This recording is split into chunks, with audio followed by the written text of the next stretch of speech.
নমস্কার বন্ধুরা, অপু রান্নাবাটি চ্যানেলে আপনাদের স্বাগতম।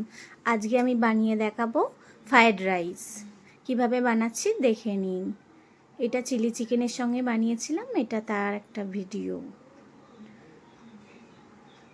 দেখুন, ঘরের কিছু সবজি দিয়েই বানিয়েছি। প্রথমে একটুখানি কড়াই নিয়েছি, কড়াইতে সাদা তেল দিয়ে নিয়েছি, দিয়ে আগে থাকতে ভেজানো কাজু ভেজে নেব, আগে থাকতে কিশমিশ ভিজিয়ে রাখা ভেজে নেব, ভেজে তুলে রাখবো।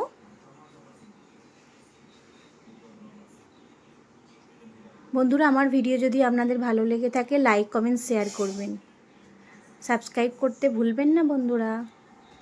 ভেজে তুলে রাখলাম। এবার ওই তেলেতেই গোটা এলাচ, লবঙ্গ, গোলমরিচ, তেজপাতা, দারচিনি ফোড়ন দেব, দিয়ে ভালো করে ভেজে নেব। যখন সেন্ট আসবে তখন বিনস, গাজর আর ক্যাপসিকাম একসঙ্গে দিয়ে ভেজে নেব। ভালো করে ভেজে নিচ্ছি। এবার অল্প এক চামচ মতন লবণও দিয়ে দেব, যাতে সবজিগুলোও তাড়াতাড়ি সে ভাজাও হয়ে যায়, নরম হয়ে আসে। দিয়ে আরও কিছু সবজি অ্যাড করাও যায়, অনেকে ডিম দিয়ে বানায়, পনির কুচিয়ে দিয়ে বানায়। আমি যেটুকু সবজি বাড়িতে অ্যাভেলেবেল ছিল তাই দিয়েই বানিয়েছি। শীতের সময় মটরশুঁটিও দেয়। আর দিলাম গোলমরিচ 1 চামচ, আর চিনি ওই 1.5 চামচ মতো দিয়েছি, দিয়ে আর কাঁচা লঙ্কা 4টে দিয়েছি, দিয়ে ভালো করে ভেজে নিচ্ছি।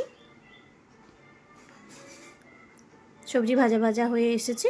তার আগে গরম জলে, ফুটন্ত গরম জলে লবণ দিয়ে 1 চামচ আর একটুখানি সাদা তেল দিয়ে সিদ্ধ করে রাখা 80% মতো সিদ্ধ করা ভাত রেডি করে রেখেছিলাম, সেটা দিয়ে দেব।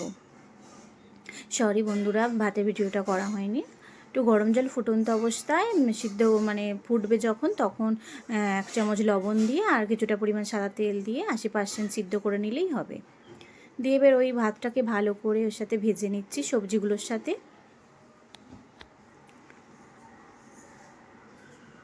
1 চামচ ঘি দিয়ে দিলাম, দিয়ে ভালো করে নিচ্ছি, ভালো করে ভেজে নিচ্ছি। যে খুব পরিমাণ মতো ঘি দিইনি, অল্প দিয়েছি রাত্রিরে ডিনারের জন্য। আর বেশি রিচ করে খাই না, অল্পই দিয়ে দিলাম। আপনাদের স্বাদ যতটা ঘি খান ততটা পরিমাণ দেবেন।